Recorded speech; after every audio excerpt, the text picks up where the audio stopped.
So this is the WvW Scourge Zerging build, and we'll go over the weapon skills first. First set, over here you have your Scepter Dagger, and the second set will be your Axe Focus. With your weapon sets, the most important ones are your skill 3 on both sets, as those are your main strip skills. The main role of the Scourge is to corrupt as many wounds as possible. Okay, so there are two common ways to start off a fight on the Scourge. One is from a range engage, the other one is from a melee engage. A range engage is typically anything beyond 600 range, and a melee engage is anything nearer, closer than or lesser than 600 range. So we'll go over the ranged opening first. So you start off with your Scepter Dagger when it's range. You want to start off casting skill 3, 5, then 2. So immediately after you cast skill 3, 5, and 2, you want to swap over, and hopefully you are in melee range. You want to use skill 3, and then you want to find a decent target. Decent target being something like another DPS class, typically a Dragon Hunter, Herald, or another Scourge, and then you want to use skill 5. So you can see that by the time your skill 3 comes off cooldown, your weapon swap set should already be up. So you want to use your skill 3 twice, another time before you swap over, and then you repeat skill 3, 5, and 2. And you kind of want to wait again before you swap. You want to use skill 3 again. So even though it's ready to swap, you want to wait and then use skill 3 before you swap. Okay. So with the melee engage, it's similar to the range engage, just that you start on your Axe Focus set first. Okay.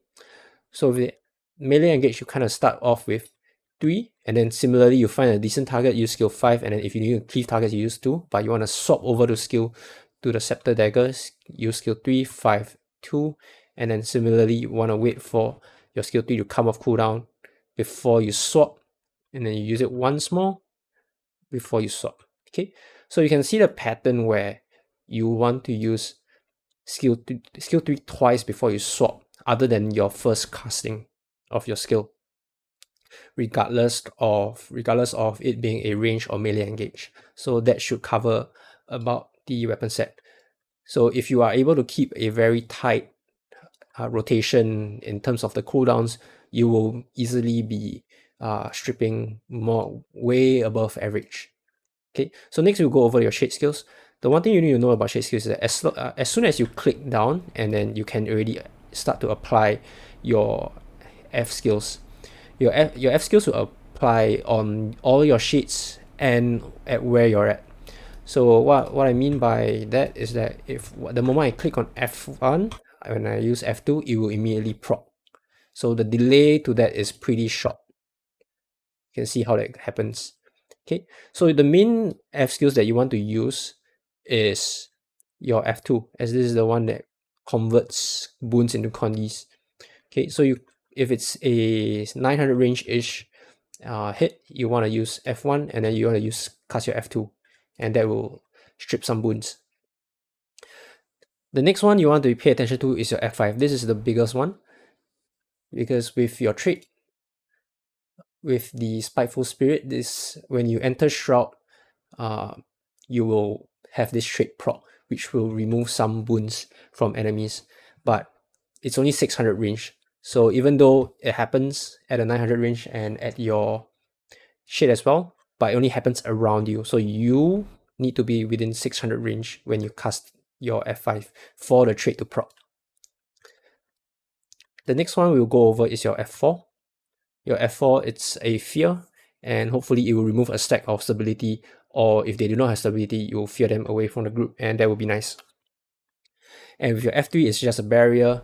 If you have a teammate in your party that is under the effect of Illusion of Life, you can use barrier, and that will negate the Illusion of Life ending, resulting in them being downed. Or you can use your heal skill to grant barrier. Okay, so that will cover your shade skills. The next thing we'll go over is your utility skills. Firstly, your heal skill, it heals and it gives barrier. So there's two ways to use it. One is just as a typical heal skill, or it can be a pre-engage skill usage where you grant your party barrier before the clash happens. So that's two ways to use it. Next up is your Trail of Anguish. You can use it defensively and offensively as well. You can use it defensively as a stun break and to give you one stack of stab, or you can use it offensively, because what happens is that when you use it offensively, you leave a trail behind you wherever you walk, and when enemy walks through it, it corrupts a boon. So that's the offensive way to use it. Next up is your well skills. These are your main skills which you want to coordinate, and whenever it comes off cooldown, you want to let the commander know over voice or just ping it in the chat, just to let them know once it's off cooldown. But one thing to note is that the two wells has different cooldown timers, so that's one thing to think about. So when you hear the call for wells in 3, 2, 1, you want to always use Well of Corruption first before Well of Suffering, because what happens is that there is a chance for the Well of Corruption to corrupt a boon, for example swiftness into crippled, resulting in them being stuck in the well longer as it's a pulsing skill.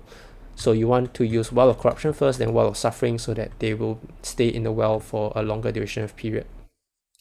And the last thing to go over is your Breach skill. This is a skill that will happen around you, and any enemies in this area will have their boons corrupted, and is the hardest hitting skill whenever you're going for a melee push, or if enemy is pushing towards you, towards melee, you want to use this. Sometimes you can think of it as a anti-push. So if they walk through this, and if enough Scourges use this at the same time, enemies are most likely to have a very, very rough time. Okay, so to recap, you want to use your skill 3 as often as you can on both weapon sets, and every time you swap, you want to use skill 3 twice before you swap back. And with your F skills, you want to place your shades down, and as soon as you click, you want to use your F2. And if you want to use your F5, it's ideal that you are in 600 range, otherwise save it. And your F3 is just a barrier, F4 is just a CC. CC means crowd control. And always use your Well of Corruption first before your Well of Suffering, and your Breach is an anti-push or a melee bomb kind of situation. And that's your Scourge for Oversoul.